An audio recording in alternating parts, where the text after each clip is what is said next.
I think fashion is just a fine art. I don't think it's necessarily revolutionary.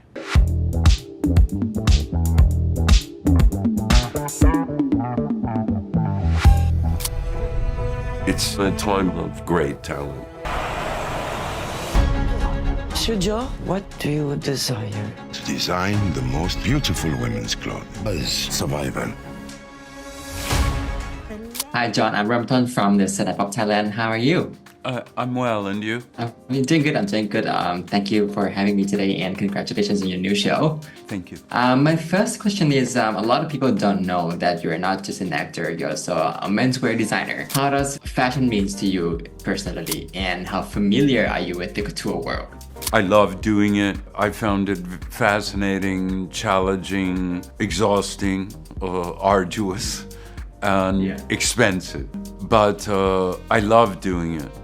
And I'm not so familiar with the world of haute couture. What I know of it, probably I know more through costuming and having done so many movies and period movies and series and plays and etc. But it was a very elevated world. I mean, it kind of barely exists anymore, but it was quite a world. And when you see the kind of workmanship and detail that could be brought to bear in that world, I think it was a spectacular thing. To understand fashion today, you've got to understand the new look. For those of us who lived through the chaos of war, the legend of Coco Chanel, if people only knew. Hi, Juliette. I'm Ramton from the setup of Thailand. How you doing? Good, thank you. Nice to meet you. Good to see you. Since this is based on historical events, how do you do research on Coco Chanel, and is there any fact of her that you're surprised to learn about her? What I did is I read a lot of books.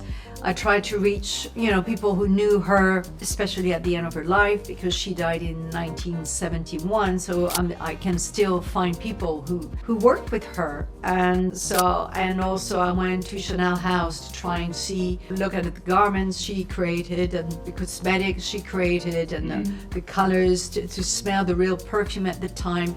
So I got really involved in it and trying to feel her from the inside and link it to different events that happened in her life, and especially, some of the traumas she went through. She came from a very poor family, as Dior came from a very wealthy family. So it's interesting. And Dior had the education as a stylist.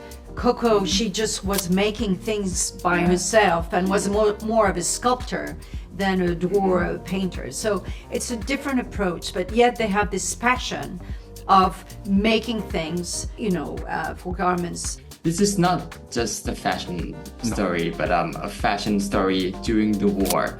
And I love one quote from Lucien himself from the trailer. He said that creation cannot stop the bullet, but creation is our way forward. In your opinion, how can fashion change to both into a better place? Well, I think, first of all, a lot of people love fashion. A lot of people are very interested in it, and it's something a lot of people share in common. I don't know that it can sort of save the world or influence the world in any particular way, but I think fashion can be a fine art and can create things of beauty, and things of beauty do influence the world. So in that way, I think fashion influences the world. I don't know that it influences it otherwise. Of course, it provides an occupation for millions of people. It probably also causes some environmental issues and has through history with things like tanneries and things like that. But I think fashion is just a fine art. I don't think it's necessarily revolutionary.